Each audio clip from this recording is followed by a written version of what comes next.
안녕하십니까. 1월 29일 수요일 정치 내비게이션 시작합니다. 저는 아나운서 정승조입니다. 일본의 독도 도발 수위가 한층 거세지고 있습니다. 일본 정부는 독도가 자기 땅이라고 주장하는 내용의 누리집을 개설했고, 지난해 10월에는 일본의 주장을 담은 동영상을 만들어 유튜브 등에 공개를 했죠. 어제는 교과서 작성 지침이 되는 중고등학교 학습지도 요령 해설서에다가 독도는 일본 고유 영토며 한국이 불법 점거하고 있다, 이런 내용을 명기하도록 결정을 했습니다. 독도 갈등의 본질은 일본 제국주의가 동아시아를 자기 세력권으로 삼기 위해서 러일 전쟁을 준비하는 과정에서 독도를 자기 땅으로 강제 편입한 데 있습니다. 일본이 이런 어두운 역사를 무시하고 일반적인 영토 분쟁인 것처럼 독도 문제를 대하는 것 자체가 기만이고 왜곡이 아닌가 싶습니다. 1월 29일 수요일 정치 내비게이션, 먼저 날씨부터 전해드립니다. 오늘은 전국이 대체로 맑은 가운데 오후부터는 구름량이 늘겠고, 전남과 제주도는 밤늦게 비가 내리겠습니다. 아침 기온은 서울 영하 4도, 전주 영하 4도, 부산은 2도에 머물겠습니다. 낮 최고 기온은 서울 영상 8도, 전주와 광주 10도, 부산은 12도까지 오르겠습니다. 일교차가 10도 이상 크니까 건강관리 잘하시기 바랍니다. 그리고 내일부터는 민족 최대의 명절인 설 연휴가 시작이 되지요. 연휴 동안에는 예년보다 기온이 높아서 큰 추위는 없겠습니다마는 본격적인 귀성길이 시작되는 목요일에는 전국에 비가 조금 내리겠습니다. 국민TV 라디오 정치 내비게이션을 듣고 계십니다. 국민TV 라디오를 지지해주시는 방법. 팟빵 홈페이지에서 총 4가지를 클릭해주세요. 다운로드하기, 별점 주기, 구독하기, 댓글 달기. 기억하셨죠? 다운로드하기, 별점 주기, 구독하기, 댓글 달기. 더 좋은 방송을 위한 최고의 응원. 다운로드하기, 별점 주기, 구독하기, 댓글 달기.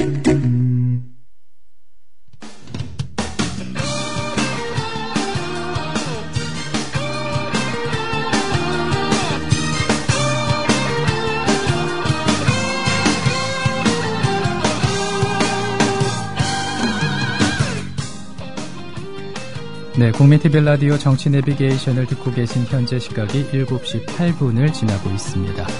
이번에는 국회 기자회견장의 말말말을 전해드리는 기자회견장에서 순서입니다. 오늘은 국회 청소용역 노동자 직접 고용 요구 촉구와 관련해서 민주당 은수미 의원의 기자회견장으로 안내합니다.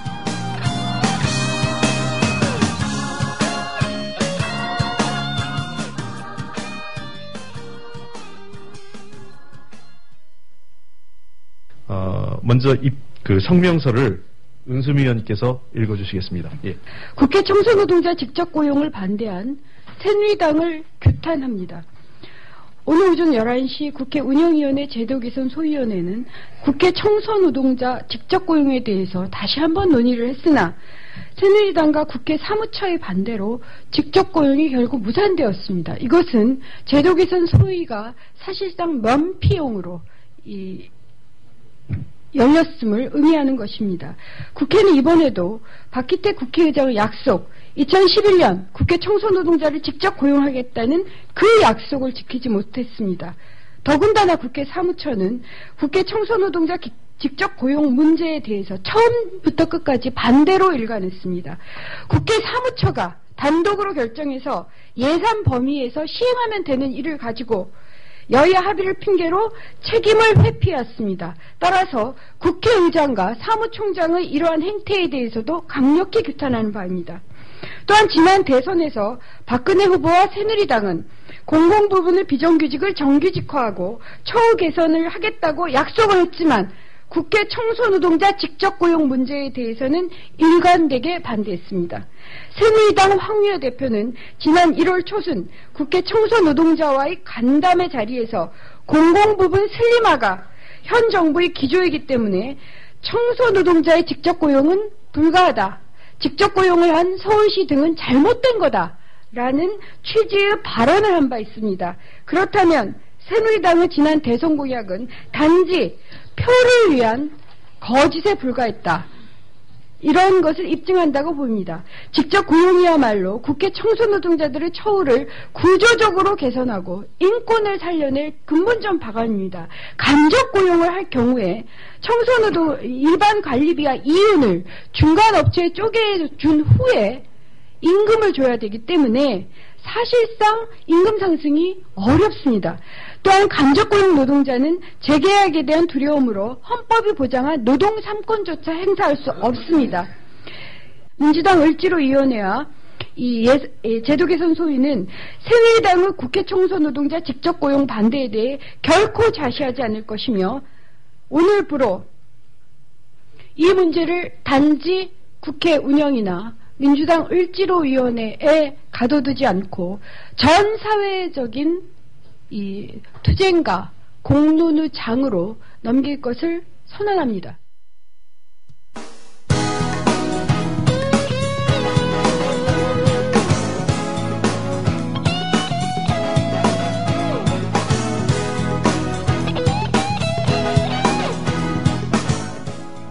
현장성과 깊이가 다른 정치 해설. 지금 여러분께서는 국민TV 라디오 정치 내비게이션을 듣고 계십니다. 진행의 정승조 아나운서입니다. 네, 이어서 정가레이더 시간입니다. 이강윤 정치평론가 전화 연결돼 있습니다. 안녕하십니까? 안녕하세요. 네, 어제 헌법재판소에서 중요한 뉴스 2건이 나왔더군요. 네. 네, 우선 이석기 의원 내란 음모 혐의 재판 상황부터 볼까요? 네.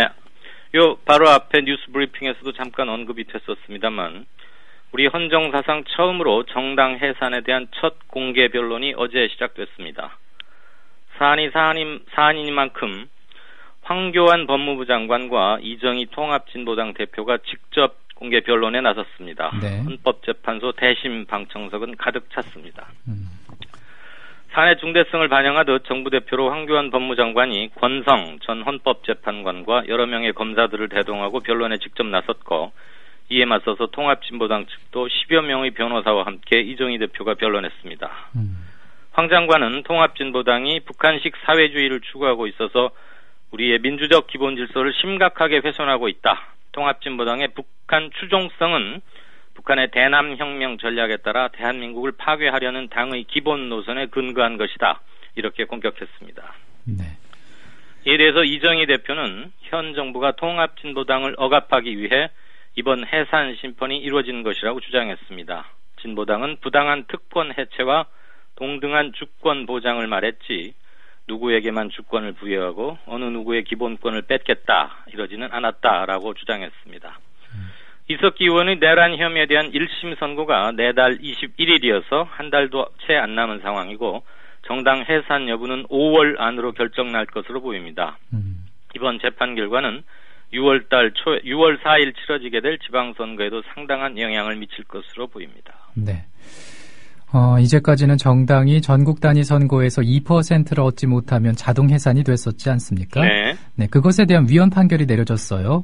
그렇습니다. 그러면 이번 선거부터 적용이 되는 겁니까? 네, 이번 선거부터 적용이 됩니다. 녹색당 등이 대표적인데 표 조금밖에 못 얻었다고 정당 등록 취소하는 것은 헌법 정신에 어긋난다. 어제 헌재가 이렇게 결정했습니다. 네. 대단히 큰 변화입니다.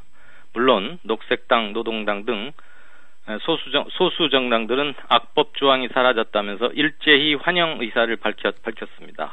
또 뿐만 아니라 집행유예 판결 상태인 사람에게도 투표권을 줘야 한다고 결정을 내려서 당장 이번 선거부터 적용이 됩니다. 이렇게 되면 유권자가 약 11만 4천 명가량 늘어나게 됐습니다.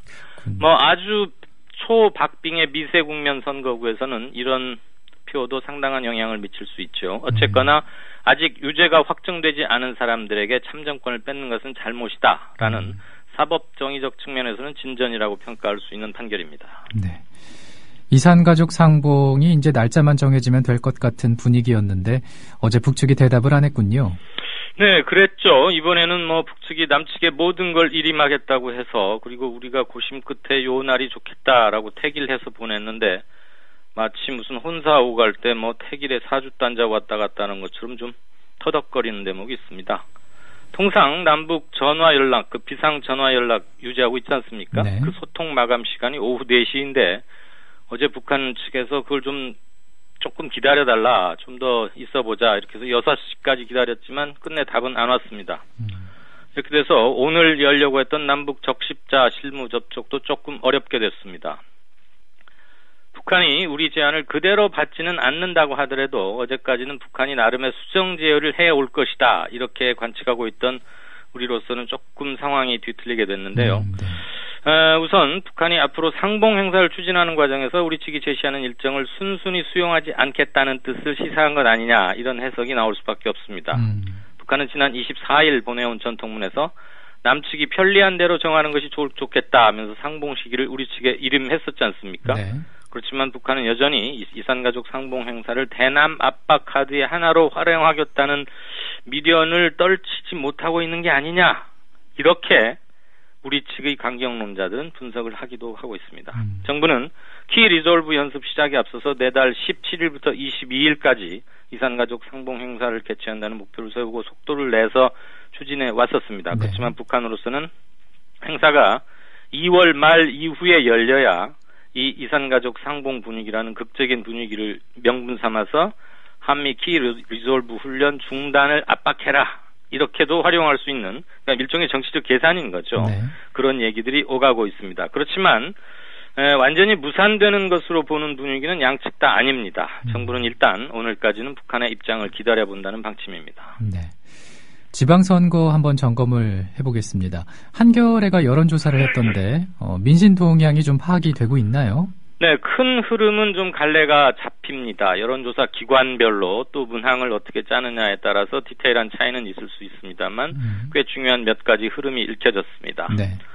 우선 서울, 인천, 충남 이렇게 현재 민주당이 단체장을 차지하고 있는 그러니까 서울시장이나 도지사를 하고 있는 이 지역에서 새누리, 민주, 안철수 신당이 각각 후보를 내서 3파전을 벌이더라도 현재의 민주당 단체장들이 이긴다는 결과가 나왔습니다. 적게는 5%포인트에서 많게는 15%포인트 차이까지로 이기는 것으로 조사됐으니까 의외라고 할 수 있죠. 그렇지만 아직 최종 대진표가 확정되기 전인데다가 전국 선거판의 구도나 이슈가 드러나지 않아서 몇 %포인트 차이다 이런 수치에는 지금은 크게 신경 안 쓰시는 게 좋겠습니다. 네. 단지 전반적 흐름이 그렇다는 겁니다. 통상 얘기되어 온 야권 분열 필패론과는 그 결과가 조금 다르게 나와서 각 당의 선거 전략 짜는 사람들 머리를 좀 더 쥐어짜야 될 여론조사입니다. 한겨레의 이번 조사는 리서치 플러스가 지난 22일부터 25일까지 진행했는데 서울, 경기, 인천, 충남, 광주, 부산 지역의 만 19살 이상 시민 4,200명을 대상으로 유선전화와 휴대전화를 절반씩 섞어서 조사했습니다. 신뢰 수준은 95%에 표본오차 플러스 마이너스 3.7%, 응답률은 최대 17.9%였습니다. 모집단이 4,200명이면 그렇게 적은 여론 숫자는 결코 아닙니다. 관심 지역 중 하나가 광주 전남 쪽인데 어떻습니까? 그쪽은요? 네, 광주는 민주당이 안철수 신당 후보에 뒤지는 것으로 나와서 안철수 신당 열풍의 진원지가 호남, 그중에서도 특히 광주 전남인 것으로 재확인됐습니다. 네. 안철수 신당 사람으로 여겨지는 윤장현 새정치위원회 공동위원장이 민주당의 그 누구와 맞붙어도 이기는 것으로 조사됐습니다. 물론 이 지역에서 새누리당 후보는 주목할 만한 의미 있는 지지를 획득하지는 못했고요. 광주시장이 갖는 상징성 때문에 민주당 앞으로 입이 좀 바짝바짝 타게 생겼습니다. 경기도와 부산도 여야가 촉각을 곤두세우고 있는 지역이죠? 네, 실은 굉장히 중요한 곳을 저는 이 두 곳으로 꼽고 싶습니다. 네. 이 두 곳의 선거 결과가 갖게 될 정치적 의미가 크기 때문인데요. 안철수 신당에서 김상곤 현재 경기도 교육감을 그리고 부산에서는 노무현 정부 시절 해양수산부 장관을 지냈던 오거돈 전 장관을 후보로 내세운다면 새누리나 민주를 누르고 이기는 것으로 조사됐습니다. 그런데 오거돈 장관이 부산에서 안철수 신당으로 나오지 않고 나는 그냥 이 당 저 당 싫다. 무소속으로 나가서 나의 파워를 보여주련다. 그래서 무소속 개인으로 나온다면 새누리당 서병수 의원이 1위를 하는 것으로 나왔습니다. 네. 의미심장한 대목이겠죠. 김상곤, 오거돈 이 두 사람 모두 현지에서는 신망과 인지도 그리고 대중적 인기도 같은 게 탄탄하다는 공통점이 있습니다. 민주당이나 새누리당에서는 이미 자기 당의 터줏대감들이 있기 때문에 김상곤, 오거돈 이분들의 경쟁력이 상당하다는 것을 알면서도 자기 당으로 데려가서 영입시키기가 쉽지 않은 상황입니다. 기존 터줏대감들이 버티고 있으니까 말이죠. 그래서 안철수 신당은 이들에게 공을 들이고 있습니다. 만일 안 신당이 이들 영입에 성공하고 선거 결과가 이번 여론조사처럼 당선된다면 전국에는 말 그대로 핵폭풍급 후폭풍이 불어닥칠 겁니다. 민주당과 안철수 신당이 연대를 해야 한다, 아니다, 각자 출마해서 치열한 대결을 벌여야 한다, 이렇게 의견이 좀 분분한데요. 유권자들은 어떤 생각을 갖고 있던가요?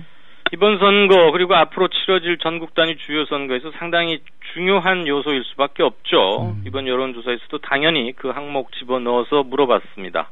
결론은 광주 지역을 제외한 전국의 5대 권역 유권자들은 모두 출마해서 정면 대결 한번 해봐라 라는 거였고, 네. 유독 광주 지역 유권자들은 아니다, 그렇게 하면은 새누리당만 좋은 일 시킨다, 그래도 야권 연대를 하는 게 좋겠다, 이런 생각을 좀 많이 했습니다.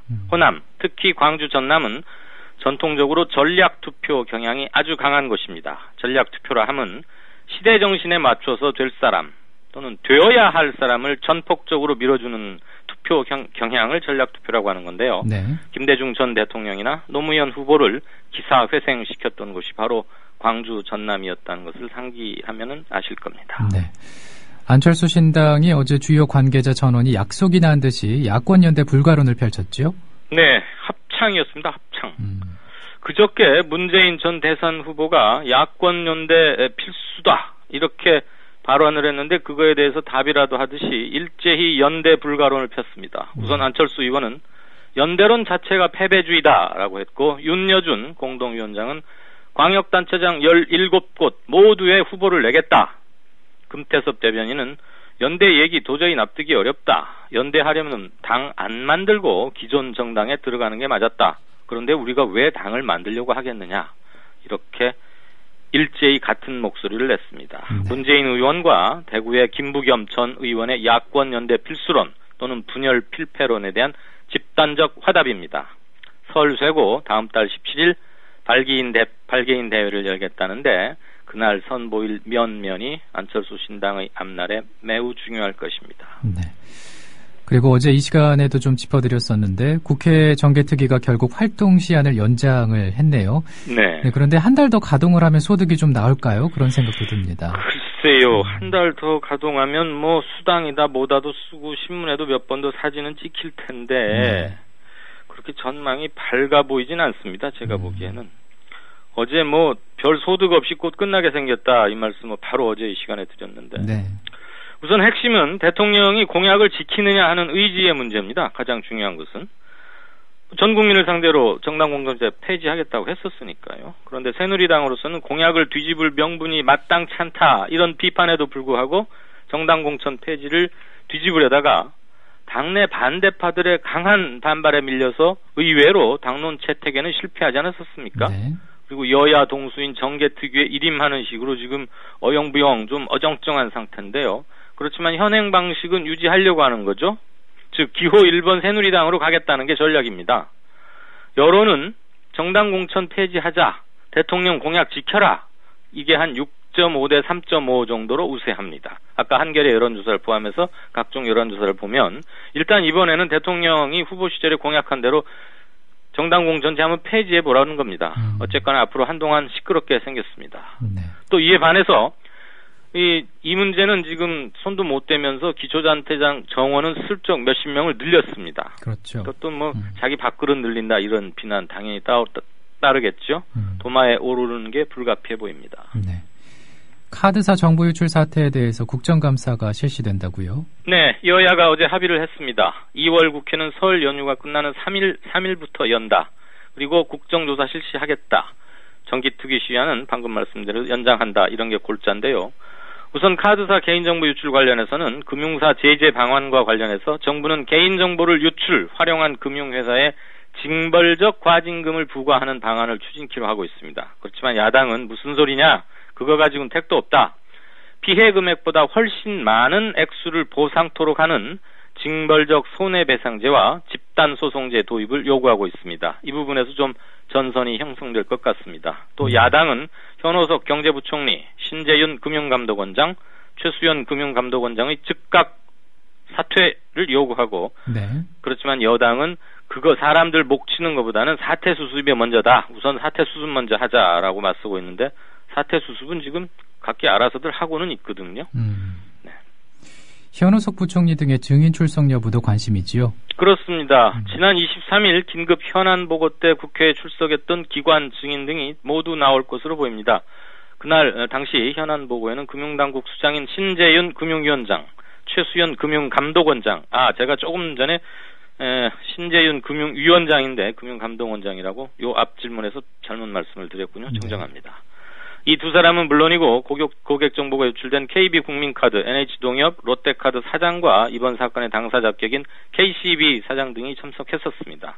이번 사태와 관련해서 어리석은 사람이 무슨 일이 터지면 책임을 따진다 이런 소리를 했다가 혼나니까 우리가 다 그 정보 제공 깨알같이 쓰여있는 정보 제공 다 읽고 동의해서 사인해줬지 않느냐 네. 이 말 했다가 더 민심에 불을 질렀던 그래서 대통령한테 공개적으로 혼돈했던 현호석 전 부총리도 나와야 한다. 야당에서 강력히 요구하고 있고요. 네. 여당에서도 뿌리치기는 좀 쉽지 않아 보입니다. 네, 오늘 여기까지 듣겠습니다. 설 연휴 잘 보내시기 바랍니다. 고맙습니다. 네. 지금까지 이강윤 시사평론가와 함께했습니다. 네, 정치 내비게이션 오늘은 여기서 마치고요. 설 연휴 지나고 또 주말이 지난 다음 주 월요일에 인사를 드리겠습니다. 지금까지 함께해 주신 여러분 고맙습니다.